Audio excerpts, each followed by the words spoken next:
make a meal that most of you will think I'm a little bit crazy when I tell you what it is. But first, I have to tell you, I have a helper today. Hi. My helper is my granddaughter, Alyssa.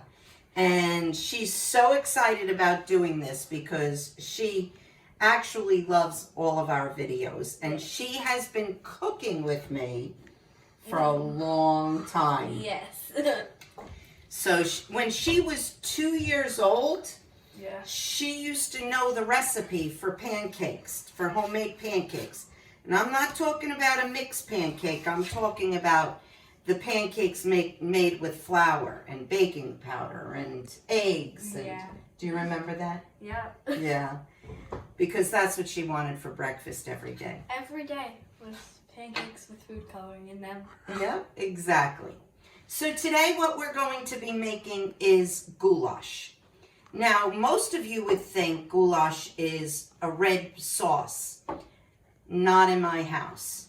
In our house, we make a Pennsylvania Dutch goulash, which is a sour cream based goulash. So we have here a chuck steak, and we have the sour cream and onion and butter and the other ingredients. But I'm going to show you how we do it as we go step by step. So first what I do is I cut up the meat into bite-sized chunks.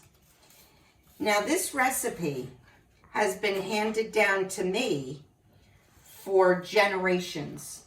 It was something my grandmother made, which would then make that your what? Your two-time great-grandmother? My great. So your No, two-time yeah, great... my great-grandmother. Okay, so your great-great-grandmother used to make this, Wow. and then my mother made it, which would be your great-grandmother, and then I make it, Yeah. so, Yeah. and then your Uncle Josh makes it. Uncle Josh. Yeah, I don't think your dad does. No. Okay, so we're going to cut up the meat into bite-sized chunks. And then we're going to take those, and the pan has been heated. That sounds good when you cut it. Does it? Yeah. Well, you like the steak. Yeah. That's what Aunt Sissy likes too. Aunt Sissy doesn't like the sour cream and the noodles in it. She just likes the steak. Yep. So when I make the steak, what I will do for you, just like I do for Aunt Sissy, is keep some of the meat out of it. Can I try to cut up some? Sure, but it's actually partially frozen. I like to cut meat That's frozen. why it sounds so good. It is. I like to cut meat partially frozen, and the reason I do that is I find that it's easier to cut.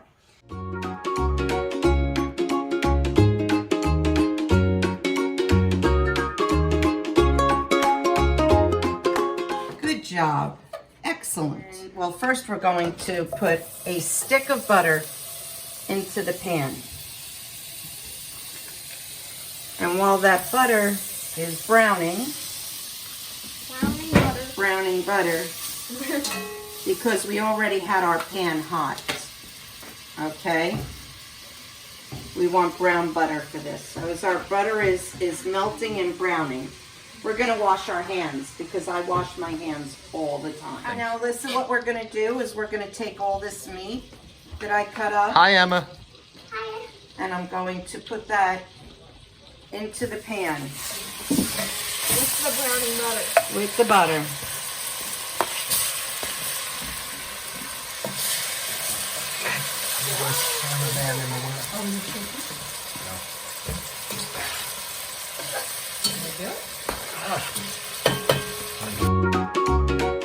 Did you notice I use a different color cutting mat?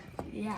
Because I keep the red one for meats, Yes. the yellow ones for chickens, the white ones I use for onions and garlic and Veggies. But that, the red, and you also don't want to get your meat, like the raw meat, into your onions. Exactly. That's exactly correct. After we're done, after the meat gets browned, We put the we're going to put the meat. Woohoo! after we get the onions browned, we're going to put the meat browned. We're going to put the onions in there. She's gonna kill you. She is. She is I'm going doing to. my best. Okay, then what I'm gonna do is we're going to, as the meat is browning, what we're going to do is add a little bit of Gravy Master. Because I like to do with the brown butter, but I also like to make it a little bit browner Yes. and use the Gravy Master. Again, this is something my mother did. And you want to know something that she did and my grandmother did? When they didn't have Gravy Master or they didn't have something to brown up their gravies or to use in their meat, they would use coffee, instant coffee. They would take the instant coffee grounds and put it into their gravy. You never tasted it. You never knew the coffee was in there. But they would add a little teaspoon or a tablespoon of coffee, instant coffee, and put it into their meats or Cool. yeah, or into their gravies.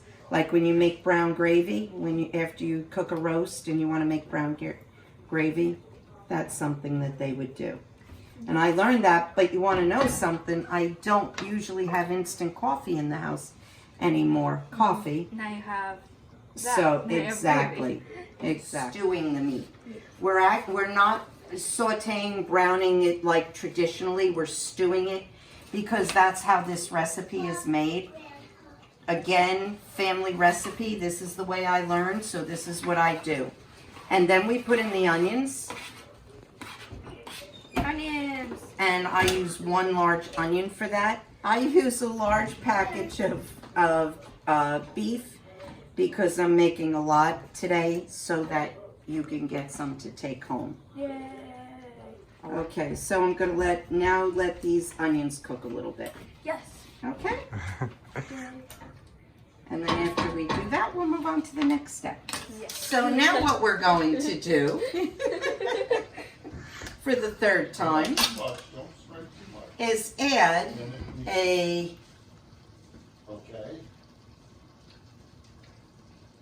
Sour triple churn. nope, Oh. quantity. A 24-ounce package of sour cream. That's just what we're putting in here. We're putting in 24 ounces of sour cream. The whole thing. The whole thing. Add some in. Sure. Here you go. Put it in and stir. Plop, plop.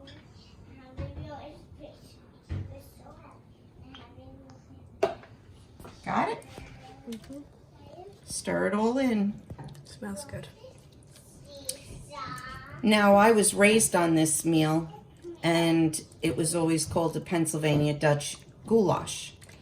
Like I said, a traditional goulash is a tomato-based meat and vegetables and all kinds of stuff, but this is what I was raised on, and I always thought my family was a little crazy because I said, you know, everybody that would hear goulash would think that it was a tomato-based goulash.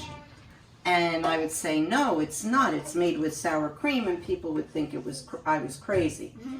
But one day I was watching, there used to be a cooking show on television. Ooh, right. A Pennsylvania Dutch woman used to do a cooking show, and she said, so today I'm going to make goulash, and it's not going to be what you think of a goulash. And she made almost the exact same recipe. When I put the onions in, one thing that my mother would do, but I do not, is add mushrooms. Okay. And she did it. My sister still does that, adds the mushrooms. Grandpa likes mushrooms. I don't eat mushrooms. So it's optional. So, optional, yes. Optional, It does make a difference in the flavor, but I don't like mushrooms. Same. So, since I'm cooking, Yeah. it doesn't go in there. Add about half of that. What we're adding now is beef broth. Ooh.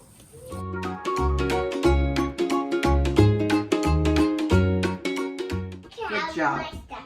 And then we just let that cook down for a little while. Once that comes to a boil, we turn it down and let it simmer for a little while till the meat tenderizes, and then we're going to add the egg noodles. It usually takes about 30 minutes until we let it come to a boil, and then turn it down to a simmer, let it simmer for about 30 minutes, and then we add the noodles. But for right now, we're just gonna let it come to a boil. Yay! So while we were waiting for this to simmer for the last half hour or so, we decided to take a dip. In the pool! Freezing cold pool. Freezing cold pool. The pool is just filling up. It is May 16th. Yep. And the water was freezing. So we have the freezing cold pool. Yeah. Okay. Yes, and I'm going to be jumping back in after we finish this. So now the water is hot enough and bubbling. And now we're going to get ready to pour in the noodles, Alyssa. Yay, noodle pouring. Noodle pouring. Now, it used to be one bag of noodles was 16 ounces. Oh, it even says Pennsylvania Dutch. It does. It used to be that one bag of noodles was 16 ounces. It's no longer 16 ounces. They're now 12-ounce bags. So I use 2 bags because your daddy wants to take some home. Yeah. So go ahead, put that in. That's why we use the entire bottle of... They smell good. What? They smell good. Also, I want to see the pasta. Hi. See the pasta? This is Emma. She's under the table. Come on. Say hi. Don't get too close to the stove. We don't want you to get burned, right? Hi. That's our Tupperware because we don't mess around. I think that was in one of our previous videos that Are someone we? does for... I want to make pancakes. Okay, we'll do that later, okay? Is that a good idea? Yeah. Okay. We need pancake mix. Okay, and what else? And some sugar. Oh, we need to put sugar in pancakes? And what else? And put on the top when they're made. Right, what do we put on the top Uh, of pancakes? so What is it? Sometimes we do add sprinkles, yes, but what's your favorite thing to do to put on the top of pancakes? frosting. No, let me get it out and show you.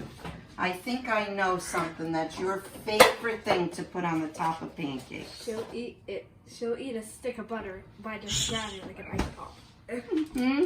I want to open this. Okay. You can open it. You want me to help you? No, I want You need to take both sides. There you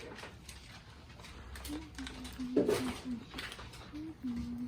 Is it hard? It is hard. Perfect treat. It has some? There Yes. How is it? Okay, cut it. I can. I can't do it. I don't like it.